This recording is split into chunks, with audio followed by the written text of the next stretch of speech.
Gimana sih caranya menjadi orang yang responsif dan bukan reaktif?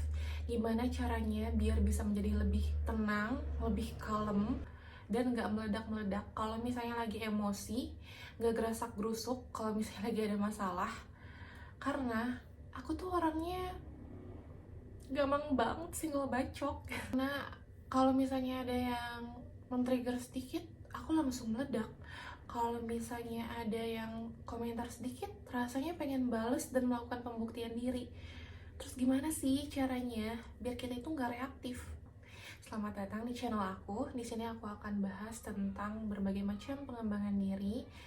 Dan hari ini khususnya kita akan membahas tentang bagaimana mengubah diri kita yang reaktif menjadi responsif.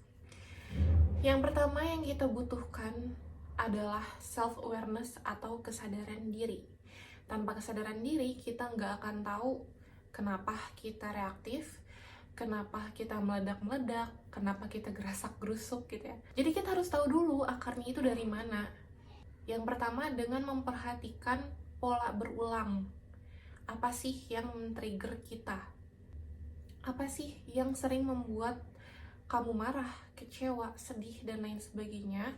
Peristiwa apa itu? Atau misalnya ada orang yang men-trigger kamu gitu ya, yang memicu kamu, yang membuat kamu tuh tiba-tiba langsung meledak gitu. Atau misalnya kecewa dan lain sebagainya.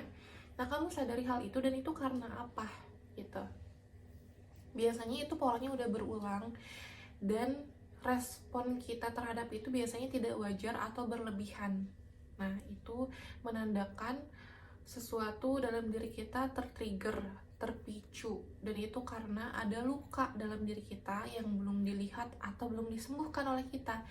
Jadi, tubuh kita tuh berusaha untuk memberikan sinyal kepada diri kita, ini loh, ada luka yang belum diselesaikan, yang belum dilihat, sehingga ketika orang lain senggol kita sedikit, memicu luka yang terasa sangat perih gitu karena belum sembuh lukanya. Di sini aku kasih contoh, misal nih, aku biasanya marah atau kecewa itu karena rasa aku tidak didengarkan. Misalnya nih aku lagi ngobrol, terus tiba-tiba temenku atau pasanganku cek HP, terus main HP terus gitu kan. Aku ngerasa kayak kok nggak dihargain ya gitu. Terus di situ responnya aku bisa tiba-tiba diem atau marah dan lain sebagainya. Jadi di situ aku gali lagi, ini ada apa gitu sebenarnya. Aku bisa tahu dari masa kecil aku punya luka tidak didengarkan atau diabaikan, sehingga luka itu terbawa sampai besar dan aku menjadi reaktif ketika dihadapkan dengan masalah itu gitu, yang sebenarnya bisa dibicarakan dengan baik-baik. Kenali dulu polanya, sadari triggernya apa, dan kita masuk ke poin kedua. Poin kedua itu adalah healing. Melakukan penyembuhan, melakukan pemulihan batin dari akar yang udah ketemu tadi ya. Jadi kita melakukan pemulihan lukanya itu dari akarnya, bukan hanya level permukaannya aja. Kadang kita nggak tahu sebenarnya apa sih akar masalahnya. Yang kita tahu adalah kita kesel sama orang terdekat kita misalnya karena dia nggak balas chat kita, atau misalnya karena dia ngomentarin hal-hal yang sensitif terhadap kita misalnya. Tapi kita nggak cari tahu sebenarnya akar dari masalah itu apa. Karena kalau misalnya kita lihat dari level permukaan aja, itu nggak akan bisa memulihkan luka kita. Jadi kita harus benar-benar healing dari akarnya. Dan itu perlu waktu juga, perlu kesabaran, dan perlu banyak-banyak ngobrol sama diri sendiri juga gitu. Yang ketiga adalah fokus sama apa yang bisa kita kendalikan, dan hal-hal di luar kendali kita itu gak bisa kita kendalikan. Jadi gak usah terlalu dipusingin. Gimana kita bisa mengontrol semua hal di luar kendali kita gitu. Yang bisa kita kendalikan adalah respon kita aja. Contoh ya, misalnya ada di media sosial yang komentarin kita, menyerang misalnya fisik, atau misalnya menjatuhkan kita. Nah itu kan pasti ada perasaan kesel, marah, dan lain sebagainya. Tapi sebenarnya hal-hal itu di luar kendali kita. Jadi kita nggak bisa mengontrol apa yang mereka harus lakukan kepada kita. Kita nggak bisa expect buat semua orang tuh suka sama kita, semua orang tuh respect sama kita. Jadi kita nggak bisa mengendalikan mereka. Yang bisa kita kendalikan adalah respon kita sendiri terhadap peristiwa itu apa, gitu. Nah jadi aku berhenti memusingkan hal-hal yang di luar kendali aku. Ya udah, kalau misalnya ada orang yang komentarin aku, kalau misalnya itu adalah kritik yang membangun atau saran yang bagus, ya why not? Kenapa nggak aku ambil pelajarannya, kenapa aku nggak terima? Toh itu kan untuk membangun.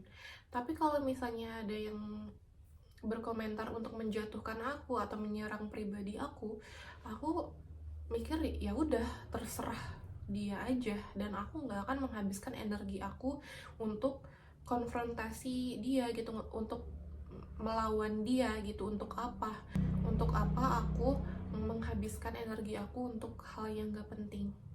Karena guys, perilaku kita, tindakan kita, ucapan kita kepada diri sendiri ataupun kepada orang lain itu adalah cerminan batin kita sendiri. Jadi kalau misalnya ada orang yang nyinyir terus sering menjatuhkan orang lain, gosip dan lain sebagainya, itu sebenarnya ada sesuatu dalam dirinya yang masih perlu dipulihkan, yang masih perlu disembuhkan gitu. Jadi sebenarnya kalau kamu mengalami hal ini, itu bukan kamu yang salah, bukan kamu yang kurang, atau kamu misalnya jadi overthinking. Tapi itu mereka memang refleksikan apa yang ada dalam keadaan batinnya. Jadi nggak perlu diambil pusing, nggak apa-apa kalau ada orang seperti itu. Dan kalau misalnya kalian orangnya yang masih sering nyinyir, masih sering komentarin yang buruk-buruk terhadap orang lain, kita sering menjatuhkan orang lain, bergosip dan lain-lain, coba lihat dalam diri kalian apa sebenarnya luka yang belum kalian sembuhkan, karena itu juga sebenarnya luka gitu. Dan kalian mencoba mengisinya itu dengan mencari kepuasan terhadap orang lain gitu, misalnya terhadap reaksi orang lain, wah dia jadi sedih, dia jadi marah dan lain sebagainya. Itu ada kepuasan tersendiri. Nah itu yang harus kalian tahu, kalian lihat gitu. Aku fokus ke diri sendiri aja, pengembangan diri aku seperti apa, terus juga gimana caranya biar bisa bermanfaat untuk diri sendiri dan juga orang lain. Itu kan yang paling penting dalam kehidupan ini. Ketika aku dihadapkan oleh trigger, khususnya trigger dari orang-orang terdekat ya, karena orang-orang terdekat itu adalah orang yang paling sering men-trigger kita. Kenapa? Karena kita merasa sudah punya ikatan yang kuat, aman, dan kita bisa memperlihatkan sisi terapuh kita, sisi rentan kita sama orang-orang terdekat kita. Jadi kita kalau misalnya emosi tuh bisa meledak-meledak gitu kalau depan orang terdekat kita.